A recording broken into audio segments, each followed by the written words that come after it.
مننې کې هیلې احترامات مو ومنئ. ملګرو هیله ده چې روغ جوړ د صحت وفا جامع به مو پر تن اوسیږي. ملګرو موږ او تاسو په هوپ انګلیش اکیډمي کې د بګنر 1 کلاس په 40مه نمبر درس کې یو. په دغه درس کې موږ او تاسو د ایډورب دوه اخرنۍ برخې وایو. لکه څنګه چې موږ او تاسو په بګنر 1 کلاس کې پارټس اف سپیچ شروع کړی دی، د انګلیسي ژبې د خبرو برخې مو شروع کړي دي.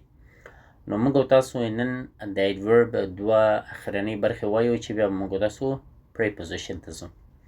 نو راځو موږ او تاسو اولینه برخه وایو چې هغه د Adverb of Degree. صحیح شو؟ definition ته راځو.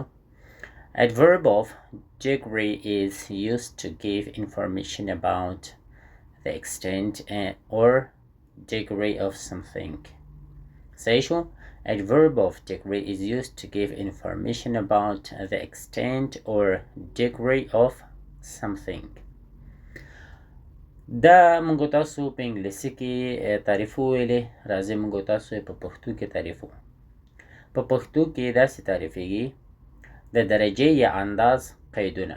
تعریف: د درجې یا انداز قید موږ ته د یو شي د انداز یا درجې په اړه معلومات راکوي. صحیح شو؟ د یو شي د درجې په اړه باندې موږ تاسو ته معلومات راکوي. موږ تاسو ویلو چې مکمل اجکټیف چې دی موږ تاسو ته تشریحات راکوي د ورب په اړه باندې، د اجکټیف د صفت په اړه باندې، همدارنګه د خپل ایډورب په اړه باندې هم موږ تاسو ته څه شی راکوي؟ تشریحات راکوي. نو راځئ موږ تاسو په مثالونو کې وایو چې څنګه د یو شي د درجې په اړه باندې موږ تاسو ته معلومات راکوي. راځئ چې موږ تاسو دغه ولولو. اول سر کې به زه تاسو ته دغه الفاظ ووایم چې کوم الفاظ دی چې هغه د یو شي د انداز یا د درجې په اړه باندې موږ تاسو ته معلومات راکوي، یا موږ تاسو د یو شي د درجې په اړه باندې پوهیږو. بیا موږ تاسو زو په جملو کې کارو. راځو موږ تاسو دغه وایو. مثالونه: examples: very, quite, extremely, little, much, more, most, too, enough, so, fully, partly, almost, really.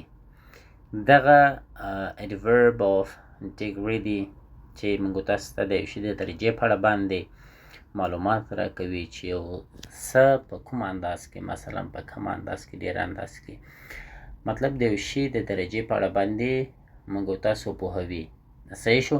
راځو موږ تاسو په جملو کې وایو. که چېرته په معنا باندې نه پوهیږئ او غواړئ چې مکمل معلومات ترلاسه کړئ نو کمنټ کې وګورئ، انشاءالله زه به هلته معلومات تاسو ته درکړم سره له پښتو ترجمې.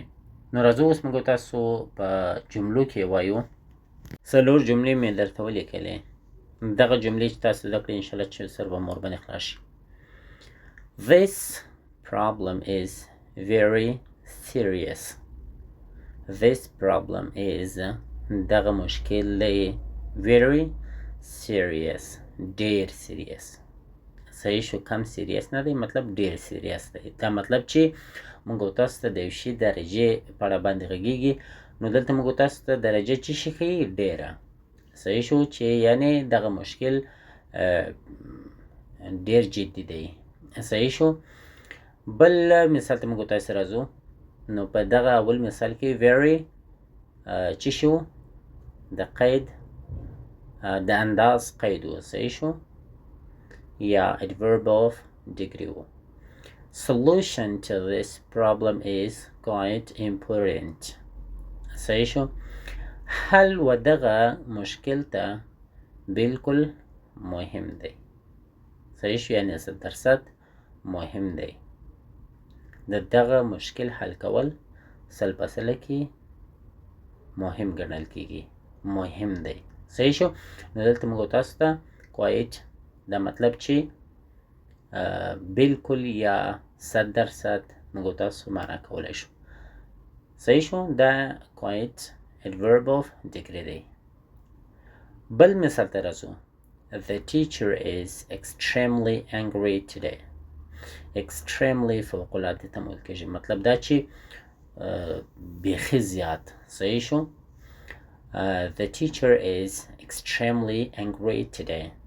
یعنی استاد واقعا چې نن ډېر چې شي دی خفه دی.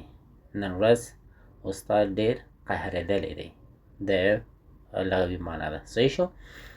نو دلته extremely مختلف معنی ورکوي. صحیح شو؟ خو دا مطلب چې یو شی په ډېره لوړه درجه کې وي.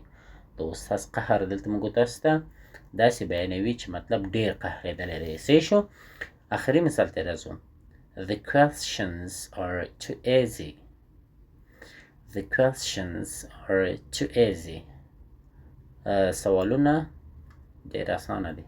نو دا و adverb of degree راګرځو موږ تاسو و interrogative adverbs تعریف ته راګرځو.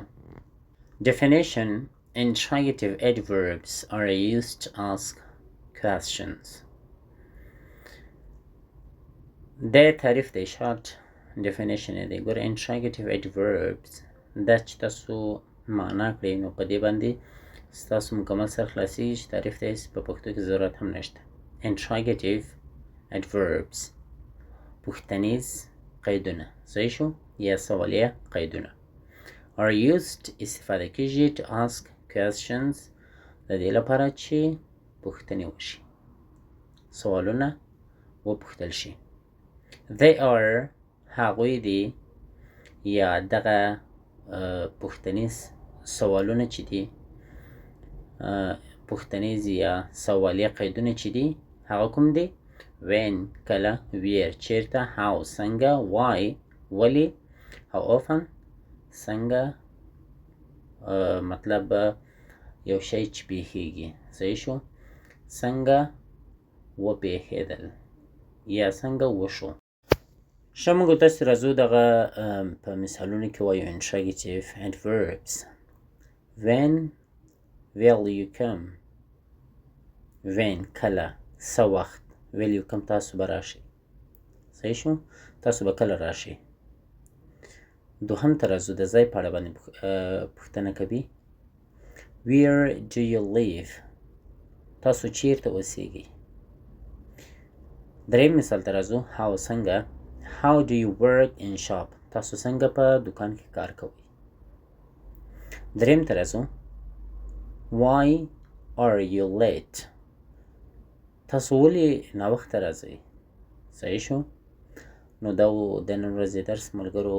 تر راتلونکي ویډیوګانو مو پر سپیڅلي رب سپارم. ښه وخت، ښې شېبې. الله مو حافظ و ناصر شه. که چېرته غواړئ چې زموږ سره انګلیسي ژبه تعقیب کړئ زموږ یوټیوب چینل در سره سبسکرایب کړئ. د بیل آیکن هم در سره کلیک کړئ تر څو پورې زموږ له نوي ویډیوګانو څخه خبر شئ. لایک کمنټ مو هم هېر نه شي. حتما مو خپل نظر زموږ سره شریک کړئ.